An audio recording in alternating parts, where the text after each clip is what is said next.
Okay, hello and welcome. My name is Andrew Thape. I am from Mines and Money, and I'll be your host today for today's mining pitch battle, which features four excellent mining companies who are Newcore Gold, Highgold Mining, Blue Lagoon Resources, and Makara Mining. To help me go and judge as to who will be the winner of today's mining pitch battle, we have five seasoned investor judges: Nicholas Sarro-Waite from Lascaux Resource Capital, Makara from Auramet, Chen from Chen Asset Management, Chris Mancini from Gabelli Gold Fund, and Jayant Bhandari from Anarcho Capital. The rules are very, very simple. Each miner will have 3 minutes to pitch. At the end of the 3 minutes, we will enter 8 minutes Q&A, where our five investor judges will go and ask rapid, quick-fire questions to the mining company.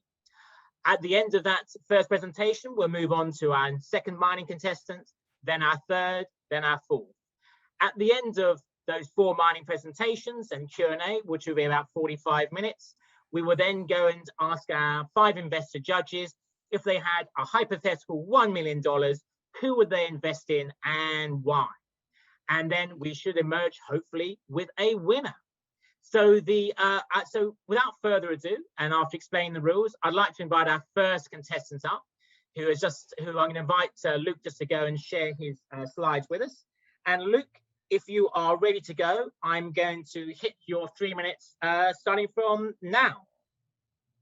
Yeah, thanks, Andrew. Hi, everyone. I'm Luke Alexander, CEO of Newcore Gold. I spent the first 15 years of my career on the investment banking side of the business, advising global natural resource funds on mining investments around the world. And through that experience, I learned you need three things to make a successful company: great asset, strong management team, and good capital market support. And at Newcore, we're very lucky to have all three of these things. Let's start with the asset and the country. Our Enchi project is a district scale exploration project in Ghana. Ghana is a tier 1 jurisdiction to be operating in. It's got 4 of the 10 largest gold producers in country. And looking at our asset in a little bit more detail, we currently sit at a 1.2 million ounce resource, primarily in the oxide category, situated on the TSXV-Bibiani belt, which is a prolific gold belt with a lot of great neighbors in country. Looking at the asset in a little bit more detail, it's a very large land package, 216 square kilometers in size. We've identified 25 targets to date, of which we've only drilled on 6 of them. We're currently in the middle of a 66,000 meter drill program, the largest ever on the project. Looking at this pyramid here on the left-hand side, this is how we systematically approach our exploration to ultimately create as much shareholder value as possible. Low risk drilling at our existing deposits by stepping out along strike. Below that, going back to previously drilled areas where we're looking to expand mineralized zones and bring them up into that deposit category over time. And then we will be drilling some new targets for the first time ever, looking to make discoveries and ultimately create shareholder value. One of the things that we see along the TSXV-Bibiani belt is that where these deposits really increase in grade and grow in size is once you start drilling at depth. And we're excited for the first time ever to be drilling below 175 meters. Looking at this long section of our Enchi project and comparing that to a long section of Kinross's Toronto mine, 50 kilometers to the north of us, it's pretty clear to see how big the opportunity is for us to be making some discoveries at depth. And we're excited to be doing that for the first time.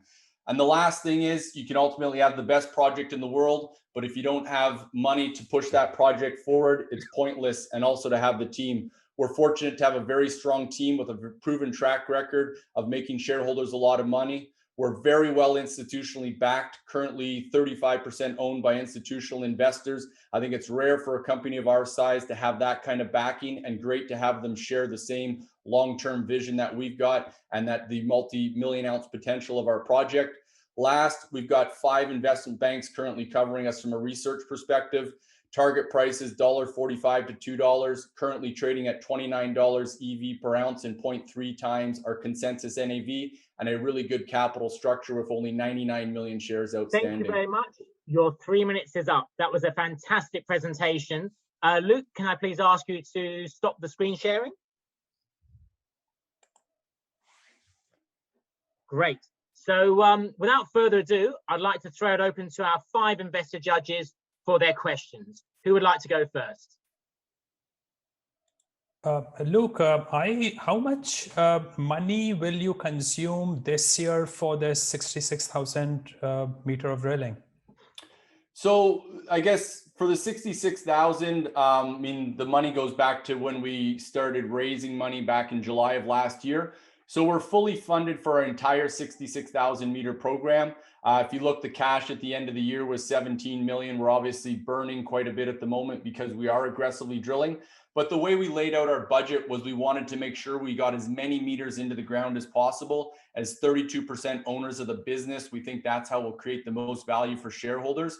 So we laid out a 66,000 meter program, as well as we are in the process of updating a PEA. So we're fully funded for that. And then on the back of all the drilling being completed, the updated PEA, we wanted to make sure we left ourselves with lots of money to carry us well into 2022. So fully funded for all of that. And when do you expect to announce the PEA?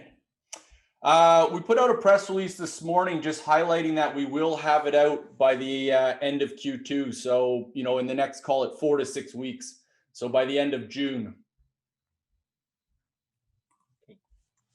Thanks for that. And in terms of that PEA, I mean, we're building on a 2015 PEA that we put out, which had very robust economics. And I think the key thing that's changed from the 2015 PEA is we've ultimately added our input or increased our input resource from 721,000 ounces to 1.22 million ounces. You can see that resource report. We put that out in September, October of last year. So that's where we're looking at a larger project. And we think will create a further underpinning of value ultimately for our shareholders. I mean, again, if you look at the consensus NAV of our current covering brokers, we're trading at 0.35 times, and we'll look to ultimately obviously have some updated independent numbers for people to look at. So the PEA will be on just the it'll be on 1.2 million ounces essentially of the inferred in pit. Yeah, exactly. And one of the key things, Chris, for our current resource is that 95% of it sits within the oxide and transitional zones. So we've, on average, if you look at that resource, it's only been drilled down to an average of 50 meters. So it's really focused on heap leach, which obviously as experienced mining investors such as yourselves, you'll appreciate that means it lends itself to a heap leach project, which obviously, you know, is a much lower capex way of producing gold and lends itself to better economics from that perspective. So yes, it's focused on that. I will highlight though that we were able to get 18,000 meters of drilling included in the PEA as well. So basically all of our results from the drilling that we did in 2020 were included in this PEA. So we may get a small resource update within there as well. Have you done any metallurgy on the oxide and transitional ore? Yeah, great question. So historically, and you'll see some of that work in our 2015 PEA, but we have done a bunch of met work as part of this drill program as well. We actually released some of that from Quachikrum today, you know, 79, 80% average recoveries there. We also on January 7th put out some very positive met results as well. So and we aren't seeing much of a difference. Actually, interesting within the transitional zone. In some cases, we're actually seeing higher recoveries. So we're not impacted negatively by recoveries within the transitional zone. It's actually a positive in some cases. And at the 175 meters depth, is it still transitional, or are you starting to get to some fresh, you know, sulfide? The depth of the kind of oxide transitional zone, depending on where we are and whether we're on a hill or not, is anywhere from about 30 to 80 meters. So yes, we are getting into the sulfides, and we have been starting to see some very nice results and some higher grade results as we've been getting into those sulfides. So we've been very encouraged by that. But ultimately, the near surface stuff that we've been finding in the oxides and transitional zones have obviously pointed towards this PEA being a heap leach project. Luke, how long did it take to permit in Ghana? Supposedly you start right now. When can you know, so you can get a permit to start building if you just go for the heap leach route? Permitting takes a couple of years in Ghana. I think, in terms of our motivation for the PEA, obviously it gives us as a management team a much better understanding of the project. It obviously allows investors in the brokerage community to use independent numbers to build models and create an underpinning of value for the company. Our focus at the moment, Chen, is ultimately, and where we think will create the most value for shareholders, is growing this to a 4 or 5 million ounce plus resource. I mean, you look at the district scale opportunity that we've got. We've only drilled on 6 of 25 targets. 3 of those make up our current 1.22 million ounce resource. So big exploration upside for us across the project. And the reason we talk about 4 or 5 million ounces is at that point, you're looking at a 200 to 250,000 ounce a year mine over 20 years. And that's where you start to become very attractive for mid caps and majors. And that's where we think, having as many options out there for our shareholders is how to create the most value possible. So that's why we're focused on that. But if we see an opportunity to pivot at some point, because the economics on a heap leach operation that could fund exploration makes sense, then as 32% owners of the business, we're going to do what's best for shareholders, and we'll look to ultimately execute on that. Yeah, thank you, Luke. So you want to go to 4 to 5 million ounce. So where do you see the additional ounce coming? You're looking for more on the surface or more or some deep? You said it has some higher grade at the deep at depth. Yeah, so great question, Chen. I mean, maybe the way I'll partly answer that is if you look at all of the historical drilling that's been done on our project from an RC and diamond perspective, that represents about 50,000 meters of drilling. That makes up that 1.22 million ounces. So, we're looking at the largest ever program now, 66,000 meters. So I'd like to think once we get an updated resource on the back of this, we've close to doubled the size of the resource. And then from there, do another 50 to 100,000 meter program and start to push through that kind of 3.5 million ounce type resource. So that's kind of where we think we can head. In terms of the drilling itself, it's a multi-pronged approach. I mean, if you look at all the results that we've put out so far, about 33,000 meters of drill results, a lot of that has focused on stepping out along strike. All of our deposits remain open along strike. So we see that as kind of low risk opportunity to add fundamental ounces to the company, as well as we are now starting to drill deeper. And if you look at some of the other projects along the Sefwi-Bibiani belt, they started as heap leach projects, but as you got into the sulfides, started to grow the number of ounces within the sulfides, they ultimately went directly to CIL type operations. So it's a multi-pronged approach, and that's how we think we'll start to ultimately create the most value for shareholders. And sorry, Chen, just on your high grade question.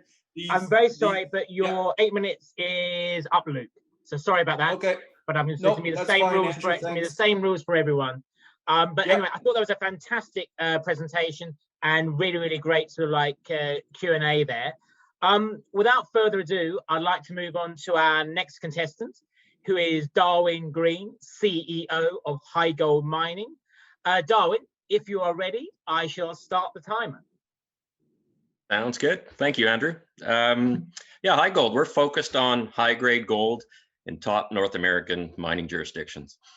Our assets include the Johnson Tract project. It's located in Alaska with good access near tidewater. And we've defined a starting initial mineral resource there of about 900,000 ounces at about 10 grams per ton gold equivalent, with the majority of that being in the indicated category. This represents one of the higher grade undeveloped gold assets in North America, but it really isn't just the grade that makes this project stand out. The key differentiator for us is that we have that grade over tremendous thickness. Our average true width is about 30 meters plus. That's about an order of magnitude thicker than your average 10-gram gold system. We also control a dominant land position in the Timmins camp with over 200 square kilometer land position in really good environments there. And I think when we talk assets, you also got to talk about the people. We've got a great technical team. We've got a lot of depth and strength in both technical and capital markets. And we're fully funded to execute our game plan with 17 million in the treasury. And so our business plan, at Johnson, we think we have the makings of the ideal deposit. It has this rare combination of high grade or high value rock and a tremendous width, which translates to low mining cost, and that equals attractive economics. But it's not just economics that make a mine fly. This would be a small footprint underground operation with that happens to have indigenous Alaskan participation, so it checks a lot of boxes on the ESG side of things. But where we're going, I mean, everyone's looking at this from a return on investment standpoint, and for us, what is the prize? We've got a great starting resource, but we think this can be a lot bigger. For us, the prize, we look to a project called Hodmadden in Turkey. It's a feasibility stage project with $1 billion net present value and a plus 50% internal rate of return. There's not many of those projects out there. Sandstorm Royalties owns 30% of that. And the reason we make the parallel is because they have very similar geology and very similar geometry. It just happens to be about 3 times the size of our project. So our focus right now is squarely on building value with the drill bit. We're going to do that through expanding our existing deposit, which is open to expansion. And we're going to do it by testing some of the other prospects on the district scale property. This is a project that hasn't really been worked since the 80s and 90s until we acquired it. And we're focused on basically making new discoveries and growing the resource. So, we're about to launch on one of our biggest drill campaigns. We're a fairly new company. We only listed in 2019. As I say, we're fully funded. We're going to be drilling 16,000 meters, probably plus, starting up here in the coming weeks. We've got the people, we got the cash, and we have the assets. Thank you very much for that, Darwin. Your 3 minutes is up. That was a fantastic summary of Highgold mining. I'm now going to throw it open to our investor judges for questions. I'm perhaps going to go over to Nicholas at Lascaux Resource Capital first. I don't know, Nicholas, if you've got any questions for Darwin? Sure, Darwin. Can you please describe the company objectives, not just for the 16,000 meter drilling program, but for maybe the end of 2022 or 2023? Where do you see the company going over the next 2 years? What can investors look for in terms of your delivering on your strategy? Yeah, for sure. I mean, we gave ourselves a mandate coming out of the gates to establish scale with the project. So really, we're giving ourselves 2 or 3 years to see what the project's made of, how big it can get. We think it has 2 to 5 million ounce potential. We've got, a senior gold producer as an anchor tenant investor with us. And so we think that that's our objective. So over the next year, we're going to drill hard, may look at an updated resource in early 2022. But depending on what we see after this year's drilling, we'll just be probably putting pedal to the metal with more drilling. We think there's a lot of room to add scale. And then after a couple of years, we'll probably focus on, where to go next in terms of development. Sure. And just a follow-up question to that, it's not hard to do some basic math on what 10 gram per ton material costs to get out of the ground. But what do you think in terms of capital sizes for scale? Obviously, if you have a 2 million ounce deposit and a 5 million ounce deposit, those are different capital needs. But can you give us some benchmarks? Yeah, for sure. I mean, I think these types of I look to Hodmadden. As I say, it's a little bit larger than us, so they'll have more throughput, but that's sort of a 250 to 300 million capex type project. That's what makes these projects so attractive. Not only do they have margin and spades, they end up having manageable capex and manageable projects from a permitting standpoint that aren't that complicated and aren't that large. So they're things that can get moved down the pipeline fairly quickly. And I think that makes them very attractive to a broad group of potential mine developers. Can I go to Mark from Auramet for your questions? Yeah, thanks very much. I'd like to learn a little bit more about who the team is and who's doing the drilling here. Obviously, it's an investment in establishing the scale over the 2 or 3 years. So I'd like to understand who's running this campaign, what their track record is in these jurisdictions. Yeah, good question. For myself, I am a technical guy. I've got a master's degree in geology, and I've got about 20 years operating in Alaska. And it really was that experience that had this asset come to us. It was brought to us by one of the native corps, and they're very relationship driven. We are involved with the discovery and advancement of a project called Palmer. It's a 14 million ton massive sulfide deposit that brought in a Japanese smelting company on that one. It's on a sort of a development path trajectory. My VPX is incredibly seasoned. He was with Marco Day's team through Frontier as VPX there. through the Long Canyon takeover and multiple other discoveries. But it goes deeper than that. We've got a couple of PhDs on our technical team. One did his PhD on Greens Creek. So he knows this is, as a deposit class, it's kind of a hybrid between an epithermal and a VMS. It's an unusual deposit, and it is polymetallic. So understanding the geology is pretty critical to the exploration here. And last year was a really important year for us, a breakout year in terms of understanding what we have and where we're going to go with it. And we got the doers, the guys that know how to drill and bang on rocks and make new discoveries. And my other question is, I'm a little still confused on the focus here. Is it Johnson Tract, Turkey, or 50-50 both? Yeah. So Turkey is not our asset. I'm just holding that up as an example of what Johnson Tract can be. What is the prize? Okay. What are we looking for?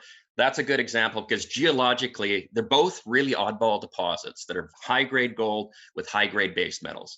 I mean, we've drilled holes that are plus 100 meters of better than 10 grams gold that also come with 7 to 10% zinc, 0.5% to 1% copper. Just unbelievable stuff, like Hod Maden, and they're both unusual deposits. But I'm holding it up because that's kind of the model of what we're trying to achieve. But we're sub-million ounce right now. Our other assets in Ontario are important assets for us, and they give us good year-round news flow. But certainly the value driver right now, the primary value driver is Alaska.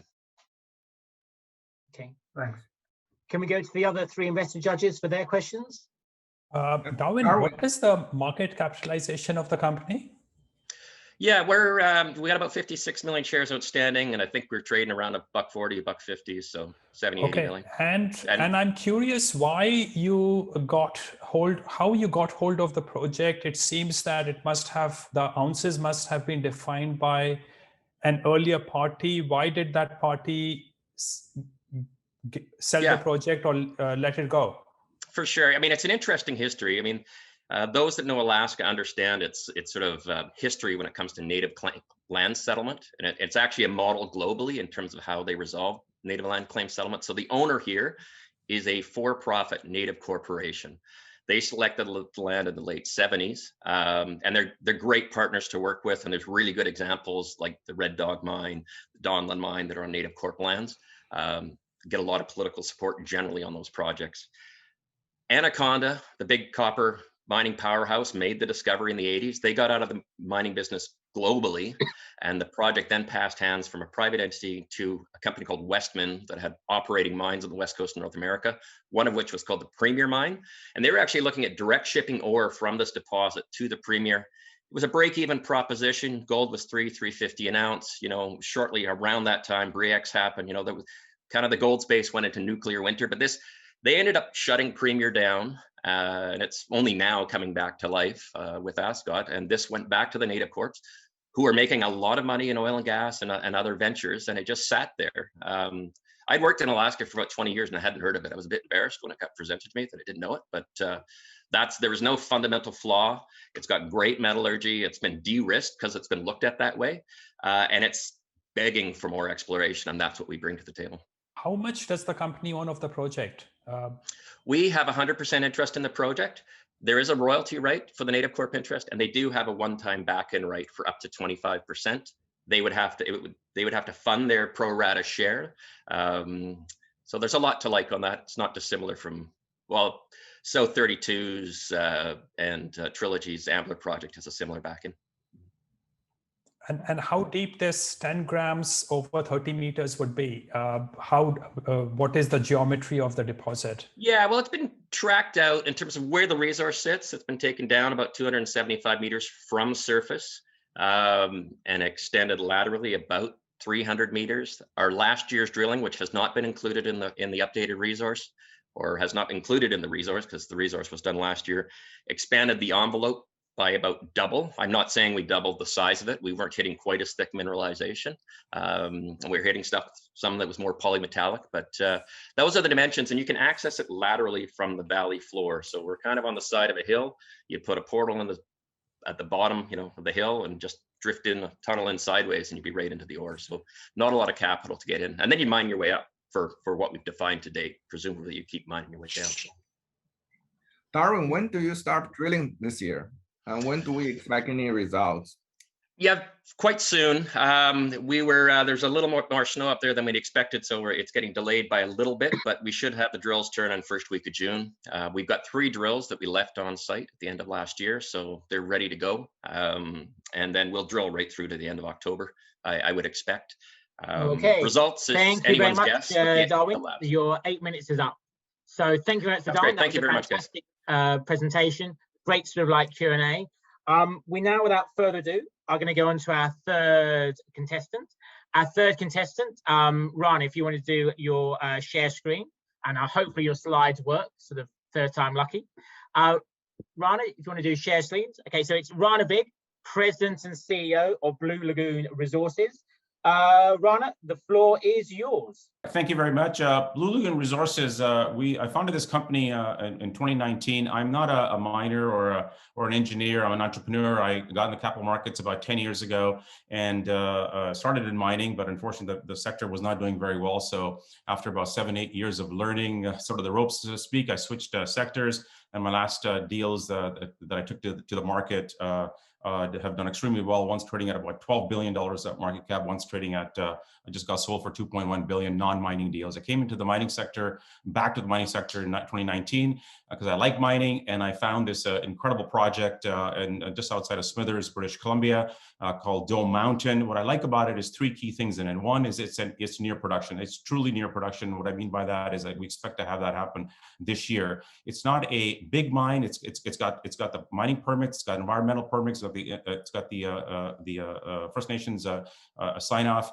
and we expect to present. The only reason it wasn't in production is because the owners literally got too old. They're 83 years old and ran out of time. Needed $2 million to finish it. I've deployed the $2 million, and in the next 60 days, we expect to hand that to the ministry and expect to get the green light this year. 75,000 tons, so it's not huge, but to show you how close we are, last month we actually shipped out our first material. You can see on the screen here our first truck to Nicola Mining that we have the toll milling agreement with, and we expect to ship that out here in the next 3 weeks over the next 2 months. So the first thing is it's near production, easy access, less than an hour away from the town of Smithers, so all year round. The second piece of the story is we have a clear path to 1 million ounces. What you're looking at here is the main mine portal here. We have a clear path. We have 200,000 ounces currently as a started resource in the inferred and the indicated categories, grading about 12 grams a ton. To the west, there was this drilling here that was done in 2016, clearly mineralized. You can see here,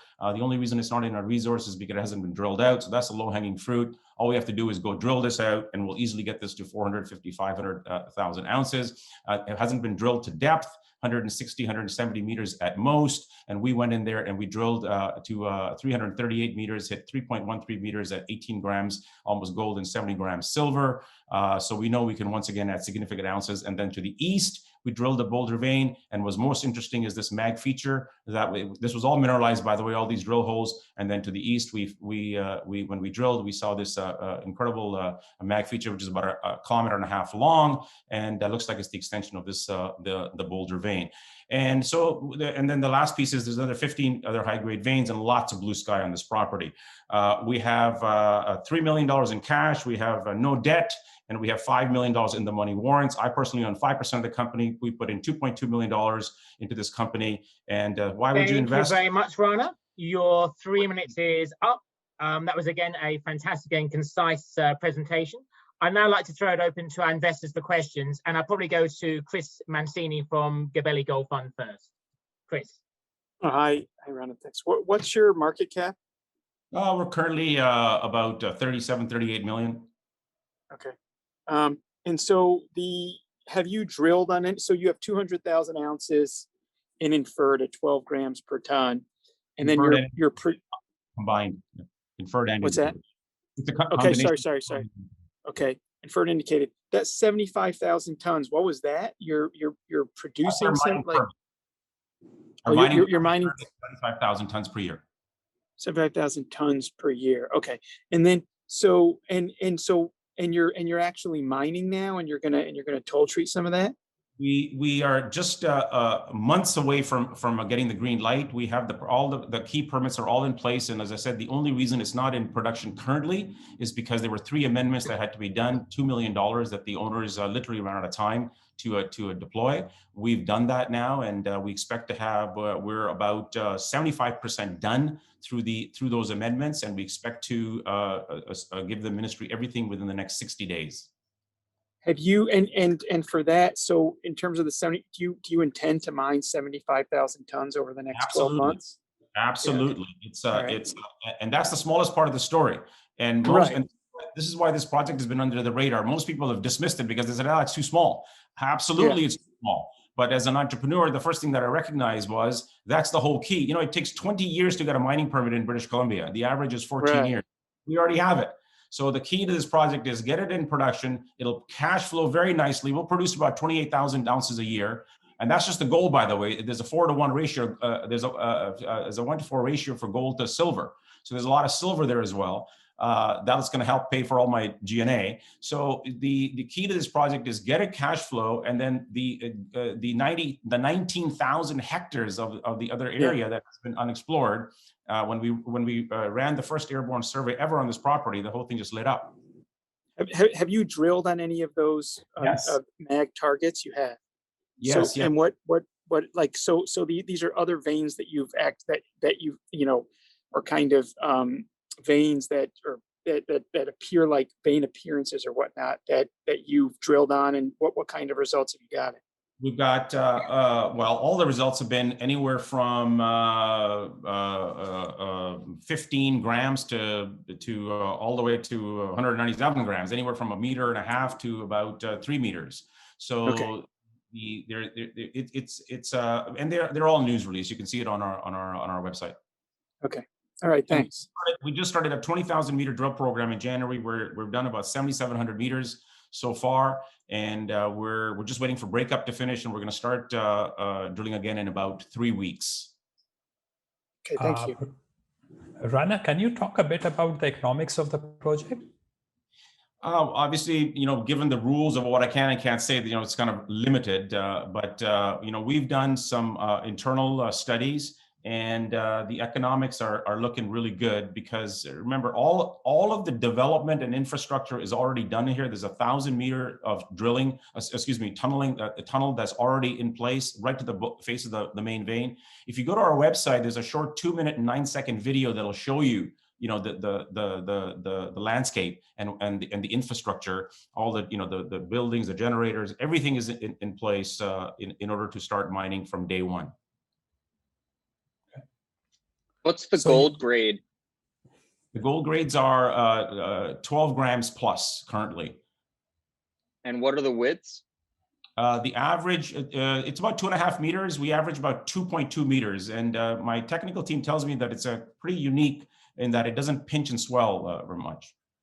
And that's just the one boulder vein we're talking about, right? There's still 15 other veins which comprise of less than 10% of the property.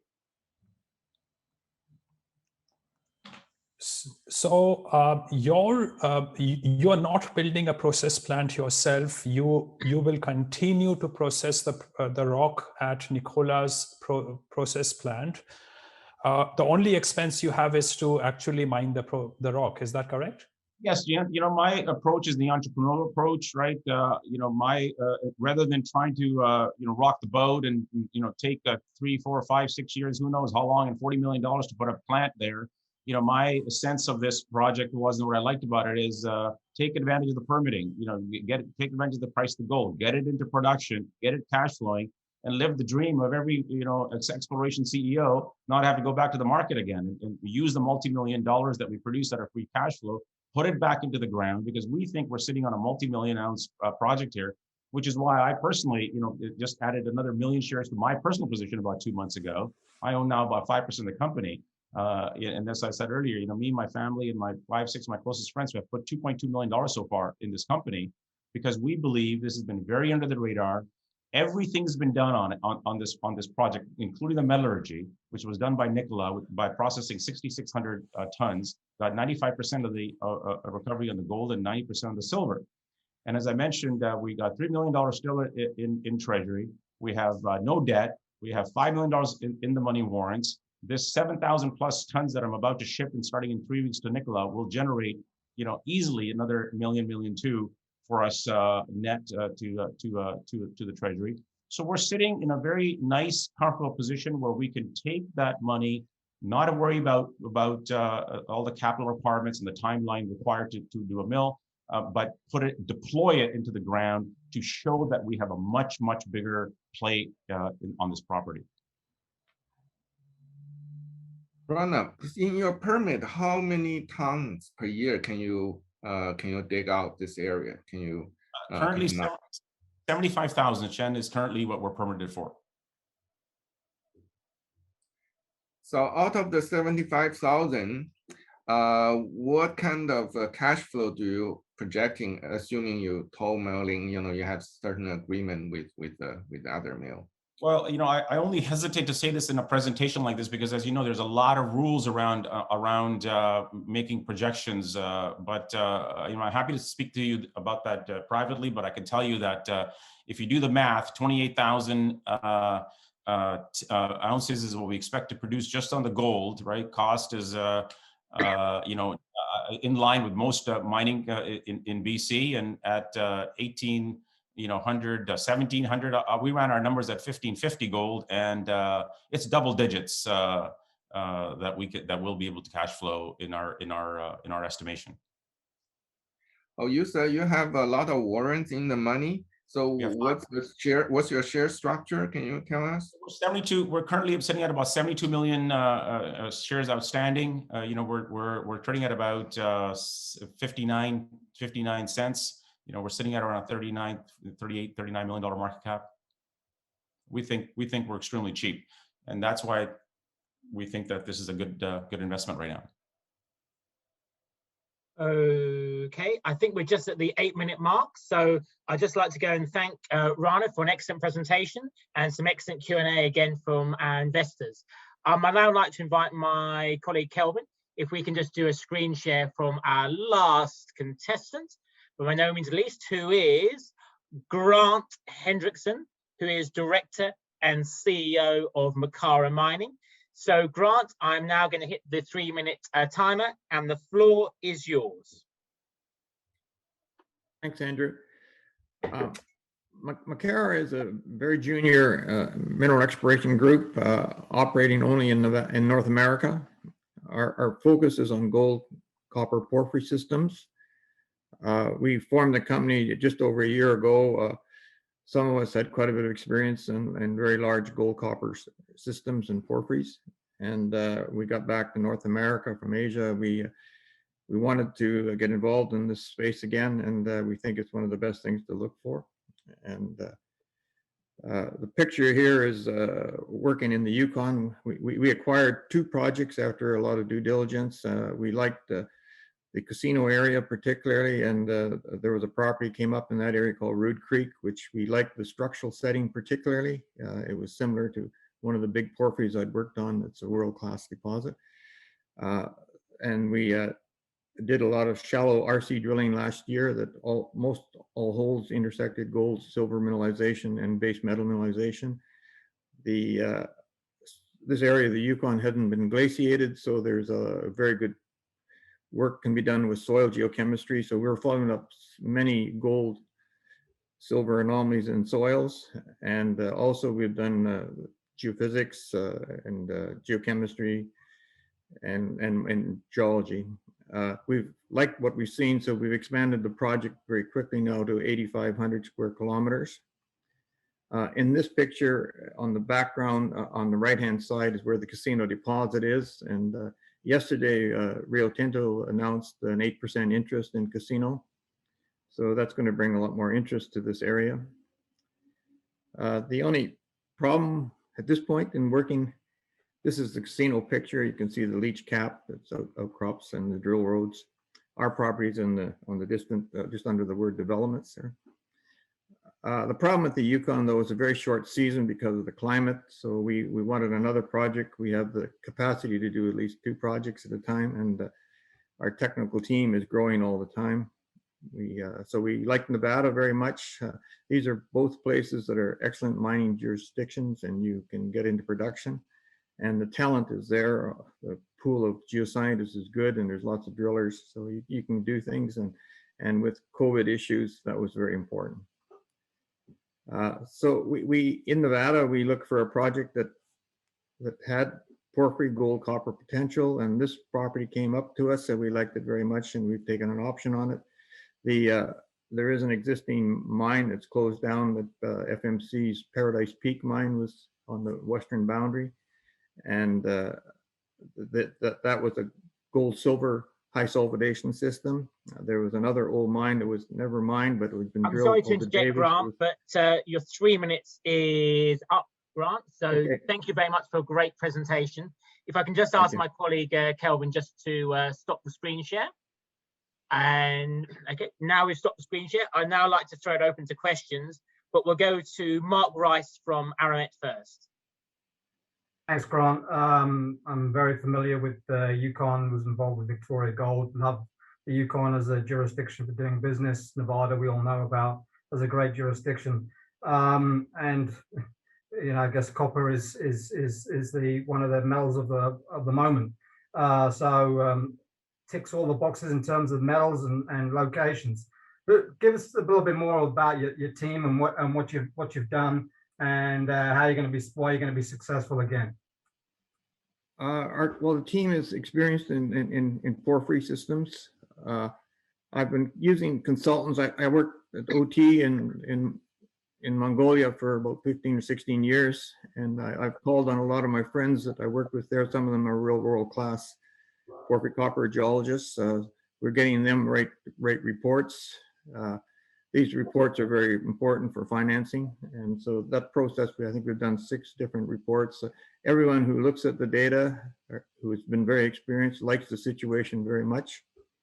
And so we have about 37 million shares outstanding, and we're trading around 35 cents, 36 cents, somewhere in that range usually.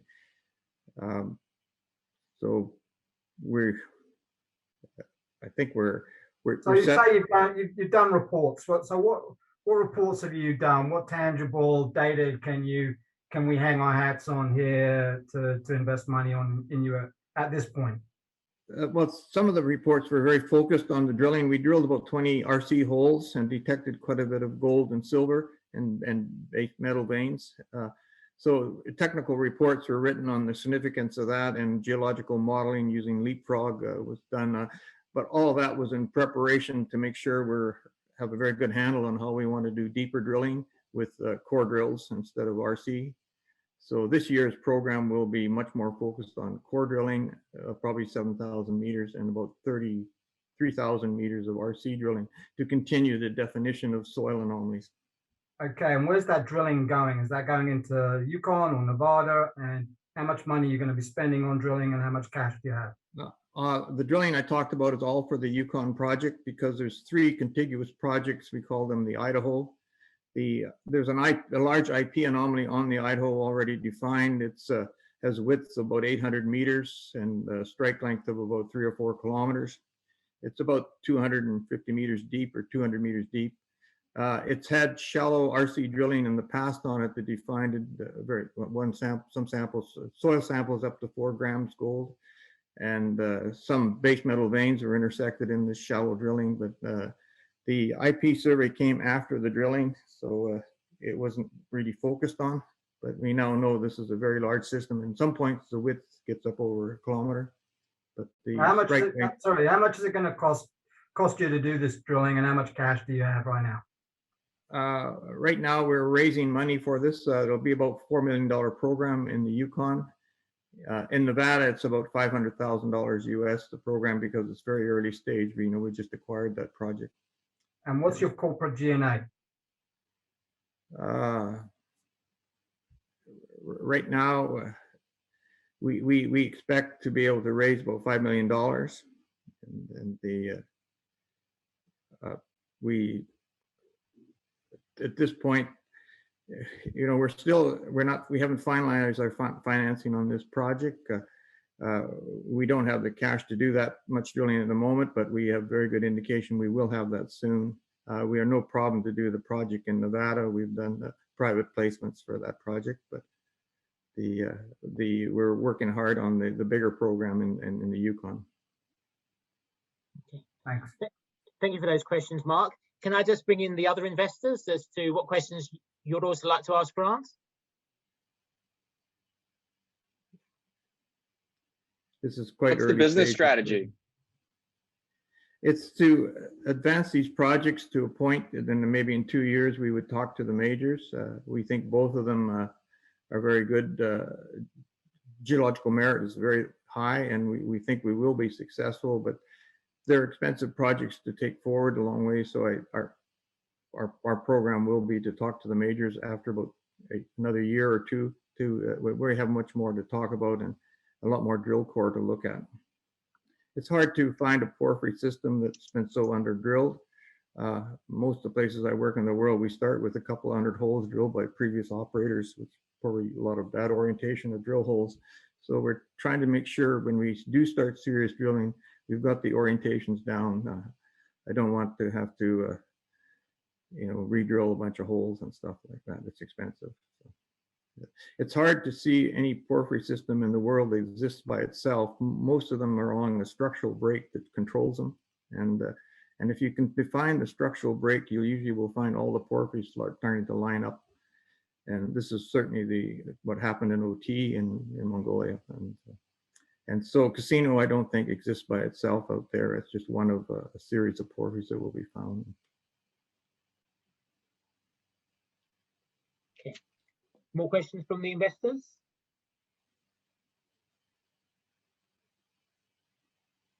Perhaps I can interject with a question. Can you just tell us a little bit about your mining experience, Grant? Why invest in you? Well, I know these systems pretty good. I worked with some of the world-class guys in Mongolia. I think just about every major mining company visited. Robert was flying investors in by the plane load every 2 months. We were doing presentations. We had a 45-man geophysical crew operating for about 8 years. We delineated that deposit. It's got a strike length of about 18 kilometers, if you include everything, but the core zones were the Heruga deposit and Southwest Oya, where the open pit was, and all the Hugo deposits. These things are fairly deep to the top, but depth turned out to be no problem. We developed a technology called Zeus at the time to explore that. That was developed by scientists from around the world, and I wrote the design paper to what we needed to do there. It's a deepest imaging system. I think that's commercialized now by the HPX company. So the last 16 years, I've just been working with world-class experts on porphyries. And when I got back to Canada, it's the only thing I really wanted to continue doing. The value is there. You get mines that have a life, like OT will have a life probably 100 years. And mining at over 300,000 tons a day. These are incredibly good things to find, and they're great for governments and investors. Okay, thank you very much for that. Do we have one last quick question? Right. So what do you think it takes to drill out the big porphyry if you discover one? What's the kind of money you need to spend to drill that out? Pretty soon, you'd quickly get to a point where you're spending 20 million a year on drilling, and you'd probably drill for 5 or 6 years to delineate a large porphyry system. Okay, I think that 8 minutes is up. So thank you very much for that, Grant. Thank you for a great presentation, and thank you for taking some great questions from our investors. So now we're going to go over to the judging. I'm going to go to each of the investors one by one and ask if they had $1 million, hypothetically, which company would they invest in and why. They are allowed to split their vote between 2 companies. I would ask for each investor to spend no more than 1 minute summarizing as to who they're choosing to give their money to and why. So the first of our investor judges I'm going to turn to is Nicholas Sarro-Waite from Lascaux Resource Capital. Who would you invest your hypothetical $1 million in and why? I'm going to split my $1 million, 500,000 for Highgold. Darwin did Darren did a great presentation.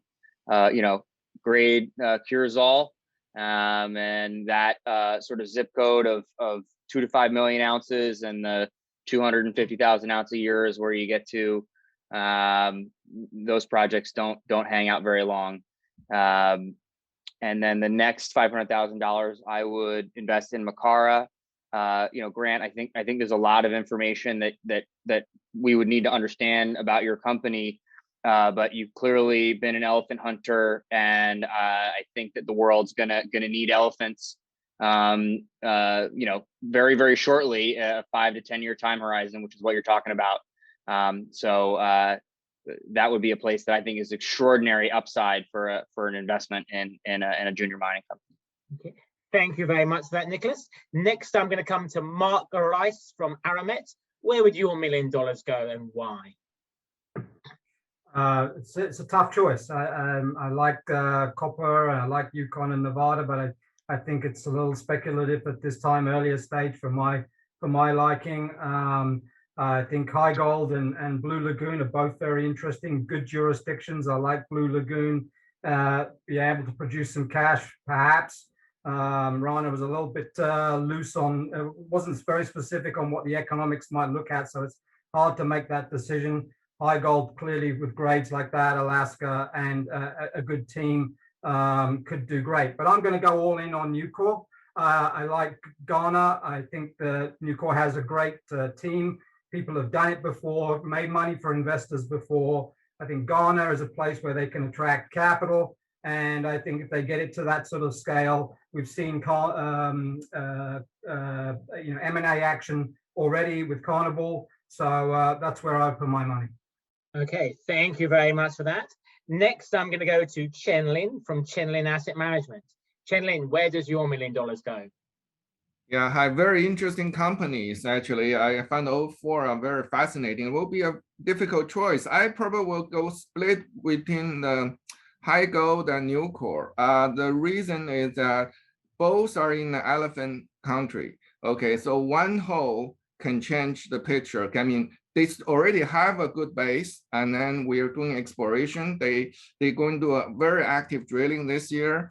If they hit one, there will be a very exciting moment for either of the stock. And both stock came in a lot in the past 6 months. So they may have even though I think Blue Lagoon and the Grant company is very fascinating. It just, the other two are very clear target, and they're in the elephant country again. Okay, thank you very much for that, Chen Lin. I'd next like to go to Chris Mancini from Gabelli Gold Fund. I would put the $1 million in Newcore. It just seems like it's more advanced, and there is it's more straightforward in terms of the mineralization being near surface. It's a little bit more clear in terms of how they can get from that 1.2 to plus 2 million ounces, at which point it would be a meaningful deposit, something that could turn into a mine. The Highgold, I like that story, but it's less clear as to whether or not the mineralization continues at depth, and if it doesn't, it's a little too small to stand alone as a mine, I think. So I would go with Newcore. Okay, thank you for that. And Jayant from Anarcho Capital, who would your hypothetical $1 million go to? Sure. So I have followed Newcore for a while, and I quite like that company. But my next $1 million should go to Blue Lagoon, of course, subject to my having to have a better look at this company. But based on what Rana told us, it seems that they might be able to produce about 25,000 ounces a year. And if that's true, then they might be able to generate about $10 million or more per year in cash flow from the project. Now, if I compare that with market capitalization, it tells me that out of the 200,000 ounces that they have, they should be able to give me about price to earning of about 3 or 4 per year for the next 10 years. Now, I don't know how. I still, of course, have to research on this company. I looked at this company for the first time today, but so far it looks worth a better look. Okay, thank you very, very much for that. I think that first of all, well done to all four of our mining companies. All four of you sort of picked up votes, which sort of shows you that, you know, the investors really rated all of you. But there can only be one winner, which was a narrow winner. So congratulations to Luke Alexander, President and CEO of Newcore Gold. You're the winner of today's pitch battle. I hope that everyone enjoys the rest of the event. We have Golden Triangle 5 and 5 coming up at 5 p.m. Eastern time. And of course, the meeting planner is still open to do one-to-one meetings. But thank you very much for everyone's time, and see you all again soon. Thank you very much. Thank you. Thanks, Andrew. Thank you.